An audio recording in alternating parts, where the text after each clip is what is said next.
Headline के प्रायोजक है BMH के मसाले, अच्छी सेहत के लिए जरूर, जो है स्वाद में भरपूर। औरंगाबाद के रफीगंज में सीएम नीतीश कुमार ने की चुनावी सभा, कहा हमारा लक्ष्य है बिहार में न्याय के साथ विकास करना। एनडीए प्रत्याशी विनोद नारायण झा के समर्थन में सभा का आयोजन। रविशंकर प्रसाद ने कहा मोदी सरकार में सुलझ गया राम मंदिर का मुद्दा। शिवहर में नाबालिग लड़की के साथ दुष्कर्म की वारदात, हत्या कर शव को बागमती नदी के बांध किनारे फेंका। नमस्कार, मैं हूं आपके साथ प्रीति और आप देख रहे हैं बिहार न्यूज। औरंगाबाद जिले के रफीगंज 224 विधानसभा क्षेत्र के जदयू प्रत्याशी अशोक कुमार सिंह के समर्थन में RBR खेल के मैदान में चुनावी जनसभा को संबोधित करते हुए मुख्यमंत्री नीतीश कुमार ने कहा कि उन्होंने बिहार का विकास किया है, उनका लक्ष्य न्याय के साथ विकास करना है। सीएम ने आगे कहा कि समाज के हर तबके के लिए उन्होंने काम किया है। कुछ लोगों के लिए परिवार ही सब कुछ है, लेकिन उनके लिए पूरा बिहार ही परिवार है।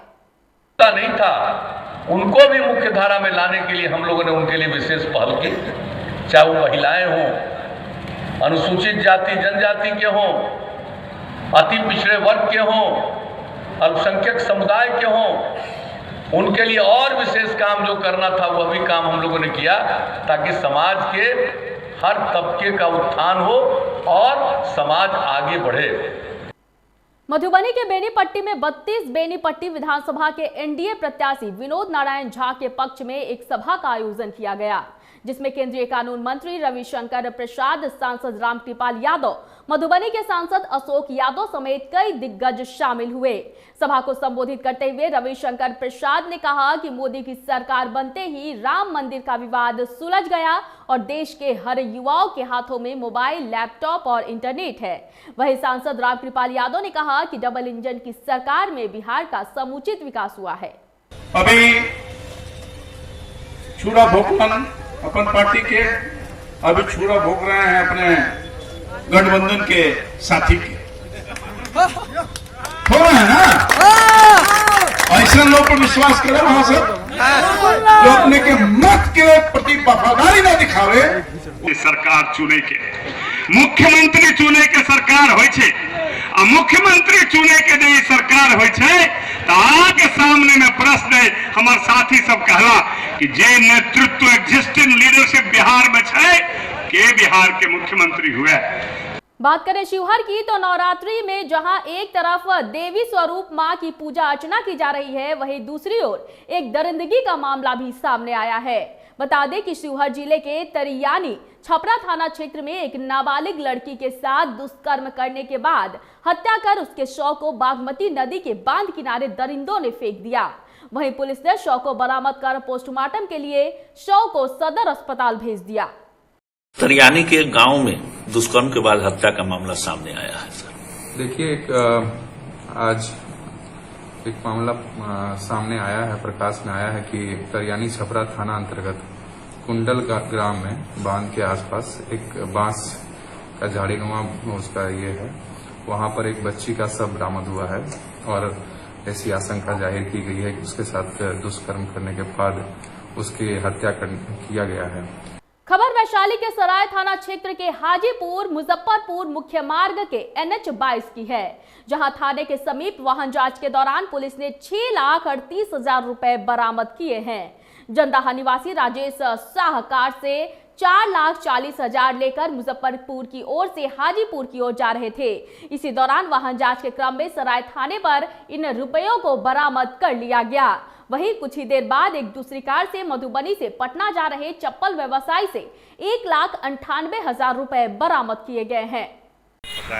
दो गाड़ी था, जिसमें ब्रेजा में 440 और इसमें SUV में टाटा SUV में 1,98। कितना टोटल, कितना पैसा टोटल हम अभी किए कहाँ है वहाँ?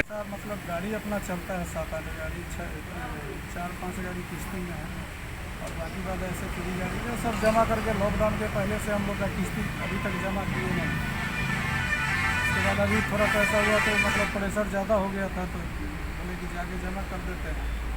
बाहर घाट में सर मेरा MS कॉस्मेटिक प्राइवेट करके मेरा चप्पल जूते का फुटवियर का होलसेल है। हम अजंता कंपनी में जा रहे थे बिलिंग कराने के लिए। नया कंपनी से हम पहले टाई अप हैं, वहाँ कुछ सैंपल देखना था और उसके बाद मुझे अपॉइंटमेंट देना था और वहाँ से कुछ ऑर्डर निकलवाना था।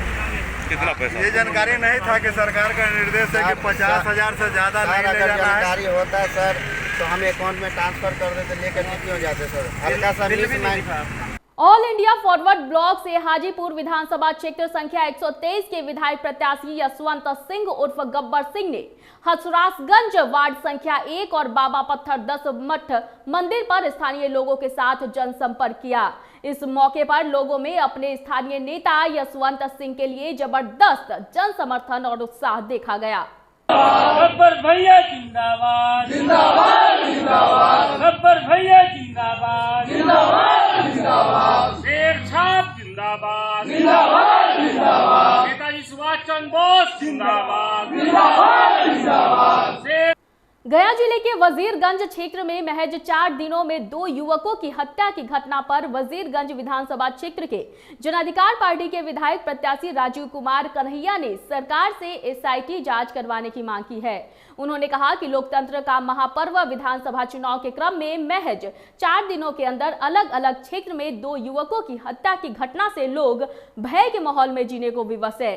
चुनाव के माहौल में हत्या जैसी वारदात के मामले को लेकर स्थानीय पुलिस पर से भरोसा उठता जा रहा है। और वही प्रचार गाड़ी को चलाने वाला व्यक्ति उस गांव के निवासी लालदेव कुमार यादव को बुलाकर ले गया। उसकी रात में हत्या हो गई हिसुआ में, जिसको दुर्घटना करार दे दिया गया।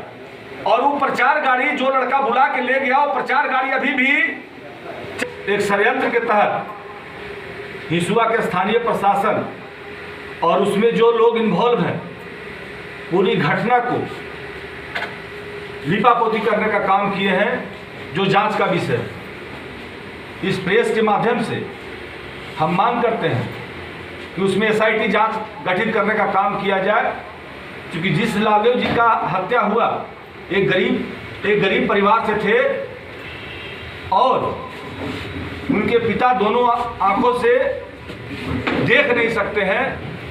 ऐसे गरीब परिवार की हत्या कर उसको एक्सीडेंटल बताना, दुर्घटना बताना बड़ा ही दुर्भाग्य का विषय है। बेगूसराय में जमीन विवाद में पिता पुत्र की पीट कर और गला काटकर हत्या कर दी गई। घटना के बाद गांव में पुलिस फोर्स को तैनात किया गया है। घटना भगवानपुर थाना के गाड़ा गांव की है। सूचना पर पुलिस घटनास्थल पर पहुंचकर शव को अपने कब्जे में लेकर पोस्टमार्टम कराने सदर अस्पताल भेज दिया। जानकारी के अनुसार पिता और पुत्र को धारदार हथियार से गला रेतकर दोनों शवों को बैती नदी के किनारे फेंक दिया गया।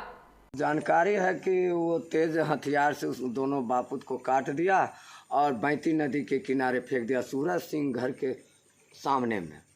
तो बड़ा बाबू फोन किए कि यहाँ आना है, तो हम दोनों भाई गए और वहाँ से लाश उठा करके लाए सदर। ये अभी वो उतना नहीं हमको पता। मधुबनी जिला निर्वाचन पदाधिकारी सह डीएम डॉक्टर नीलेश रामचंद्र देवरे द्वारा प्रेस कॉन्फ्रेंस का आयोजन जिला सभागार मधुबनी में किया गया। जिला निर्वाचन पदाधिकारी ने बताया कि 36 मधुबनी विधानसभा क्षेत्र से कुल 20 अभ्यर्थियों द्वारा नामांकन किया गया, जिसमें से 8 अभ्यर्थियों का नामांकन स्क्रूटनी उपरांत रद्द कर दिया गया, जबकि 37 राजनगर विधानसभा क्षेत्र से कुल 11 अभ्यर्थियों द्वारा नामांकन दाखिल किया गया। स्क्रूटनी के उपरांत एक अभ्यर्थी का नामांकन रद्द किया गया है। वहीं 38 झंझारपुर विधानसभा क्षेत्र से कुल 19 अभ्यर्थियों द्वारा नामांकन का दाखिल किया गया था, जिसमें से एक अभ्यर्थी का नामांकन स्क्रूटनी के उपरांत रद्द किया गया है। साथ ही 39 फूलपरास विधानसभा क्षेत्र से कुल 15 अभ्यर्थियों द्वारा नामांकन किया गया था, जिसमें स्क्रूटनी के उपरांत सभी अभ्यर्थियों के नामांकन सही पाए गए हैं।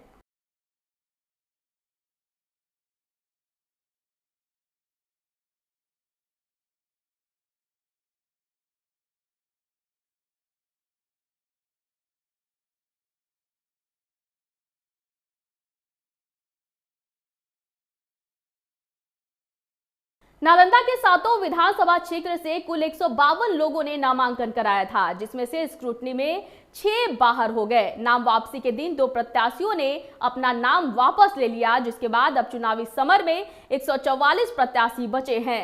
वहीं ये सभी अपनी अपनी जीत का दावा कर रहे हैं। नाम वापस लेने वाले दोनों प्रत्याशी निर्दलीय हैं। इनमें से एक बिहार शरीफ तो दूसरी अस्थावा के प्रत्याशी हैं। डीएम योगेंद्र सिंह व एसपी कुमार ने प्रेस वार्ता कर इसकी जानकारी दी है। अब विधान परिषद चुनाव जो कि 22 तारीख को है, उसको लेकर के सारी तैयारियां मुकम्मल कर ली गई हैं। सभी सामग्री की पैकिंग हो चुकी है, सभी प्रशिक्षण दिए जा चुके हैं। उसकी अंतिम ब्रीफिंग देना है जो कि चुनाव से एक दिन पहले दी जाएगी। और जो भी इसमें वाहन लगने थे, जो भी उसमें बलों का प्रयोग किया जाना था, सभी चीज़ें की जा चुकी हैं। जितने भी हमारे विधान परिषद के बूथ रहेंगे, इसमें से प्रत्येक बूथ पर इसमें पैरामिलिट्री फोर्स रहेगा और इसमें स्टैटिक मजिस्ट्रेट भी रहेंगे। इसमें जो हमारे प्रिसाइडिंग ऑफिसर हैं वो गजेटेड ऑफिसर रहेंगे। तारीख को है उसमें टोटल 60 बूथ हैं, जैसा जिलाधिकारी महोदय ने आपको बताया है। सभी बूथ पर सेंट्रल पैरामिलिट्री फोर्स की स्टैटिक फोर्स तैनात है। कहीं से कोई प्रॉब्लम नहीं है इसमें और प्रॉब्लम होना भी नहीं चाहिए। जहाँ तक विधानसभा चुनाव की तैयारी का प्रश्न है, नालंदा ज़िले में हम लोग धीरे धीरे अपने गोल की तरफ अग्रसर हो रहे हैं और हम लोगों ने लगभग पूरी तैयारी कर ली है। हम लोगों ने काफ़ी अच्छी मात्रा में इलीगल वेपन्स भी पकड़े हैं, इलीगल लीकर की भी बरामदगी हुई है। यदि हम देखें तो 20 जुलाई से लेकर अभी तक 35 अवैध हथियार की बरामदगी हम लोगों ने की है और 102 अवैध कारतूस की बरामदगी की है। खबर वैशाली के महनार से है, जहां लोजपा प्रत्याशी इंजीनियर रविंद्र सिंह ने नीतीश सरकार पर जमकर भड़ास निकाला। अपने चुनावी जनसंपर्क में निकले इंजीनियर रविंद्र सिंह ने कहा कि 15 सालों तक नीतीश सरकार ने सुशासन का ढोल पीटकर विकास के नाम पर जनता को ठगा है, लेकिन इस बार जनता ने मन बना लिया है कि नीतीश सरकार का अब छलावा कार्यक्रम नहीं चलने वाला। उन्होंने दावा किया कि लोजपा अपने बिहार फर्स्ट, बिहारी फर्स्ट के तर्ज पर बिहार को एक नई दिशा में ले जाने के प्रयास में है और विजन 2020 के तहत लोजपा बिहार में अपना नया मुकाम हासिल करेगा और बिहार को विकसित करने की दिशा में हर संभव कदम उठाने के लिए प्रयासरत भी है। हालांकि इस दौरान लोजपा प्रत्याशी भाजपा नेताओं पर प्रतिक्रिया देने से कतराते नजर आए। मुझे 13 तारीख को सिंबल मिला है और 14 तारीख को मैंने नॉमिनेशन किया है। एक दिन में नॉमिनेशन हुआ, मुझे तो मौका नहीं मिला अपने जनता के पास में, अपने भाइयों के पास में, महनार की जनता के पास में जाने का। लेकिन महनार की जनता बहुत आगे है, क्योंकि महनार की जनता परिवर्तन चाहती है। महनार के युवा भाई एकदम पूरा लगे हुए हैं कि महनार को इस बार स्वच्छ और विकसित महनार बनाना है। अब पुरान जितना कूड़ा कबाड़ है उसको ख़त्म कर देना है और कूड़ा कबाड़ की इस बार सफाई चल रही है। लड़ाई में कोई आपको नज़र नहीं आएगा। हम जहाँ जाते हैं, चूँकि डोर टू डोर विजिट तो समय नहीं है, लोग खुद ही मीटिंग अरेंज करते हैं। हर एक जगह 100, 50, 200 आदमी एकत्रित रहते हैं। हम एक एक मीटिंग करते हुए जाते हैं, सबसे आशीर्वाद लेते हुए जा रहे हैं। जनता बहुत आगे है। इस वक्त की खबरों में फिलहाल इतना ही। मुझे दीजिए इजाजत, लेकिन देखते रहिए बिहार न्यूज़। नमस्कार।